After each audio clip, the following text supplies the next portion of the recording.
We don't really see the issue here. Well, the thing is, we want our youth to succeed, and that means going to your schools and getting your kind of education. Mm-hmm. Well, as you know, many of our youth are dropping out of high school, and they're not getting the proper education that you say that they need. Yes. Yeah. Yeah. So, could you maybe, I don't know, work with us to try to solve it? No. See, that sounds like a you problem. To me, at least. Yeah. Okay. Well, maybe if they felt more represented and included in your school system and education system, then they'd be I more don't like. think that's the problem, really. So, yeah. Well, I mean, I've never had any of my other students complain about this. About not being represented? Absolutely not.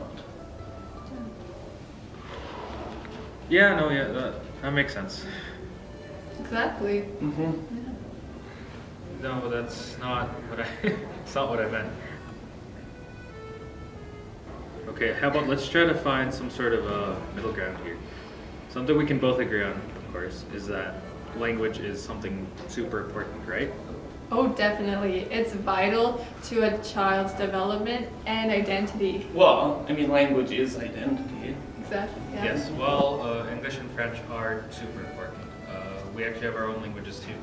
In fact, 47 out of 50 indigenous languages still spoken in Canada are endangered. Oh, that's sad. Yeah. Sorry to hear that. That really isn't working out. Well, thank you. It is very devastating. Oh, no doubt. Mm-hmm. Yeah, so if there was like maybe a way they could be included in the curriculum or in classes, and they could be taught to future Oh, what? Canadians. No. Well, why not?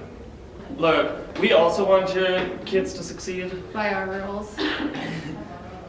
They can't follow our definition of success if they don't know English, though. Your definition? Be winners. Have initiative.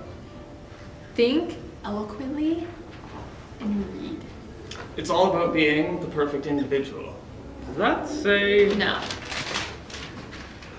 See, I just don't see why the inclusion of our methods and languages is so hard to do.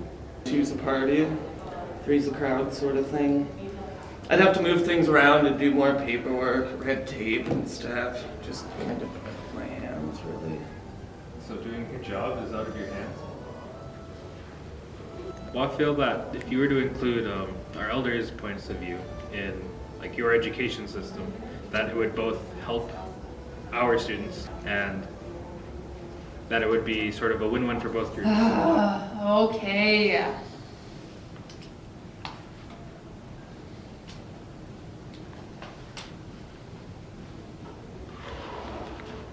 Here's what we're gonna do. In some places, you can have some extra classes for languages a couple times a week. Okay. Is there a representation thing still an issue? Yes, it very much is. Wouldn't you consider just letting it go?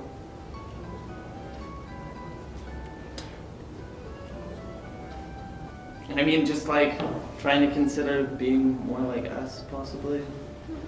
I mean, I get that's what we've been trying to do for the last couple centuries, but why fix what's not broken?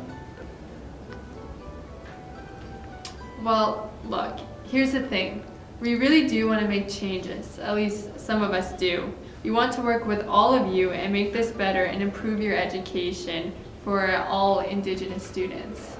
We really do. We want to make changes, but those changes are going to take time to make. More often than not, changes have to be slow and sometimes progress in a natural time so that everyone can be comfortable with it. And it has to be that way? Yes, because otherwise we'd realize how quickly we could have made those changes and that guilt wouldn't resonate well with us.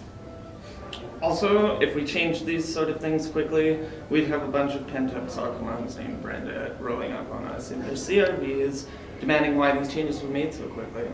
Yeah, exactly. That's scary. We don't want to burn that here.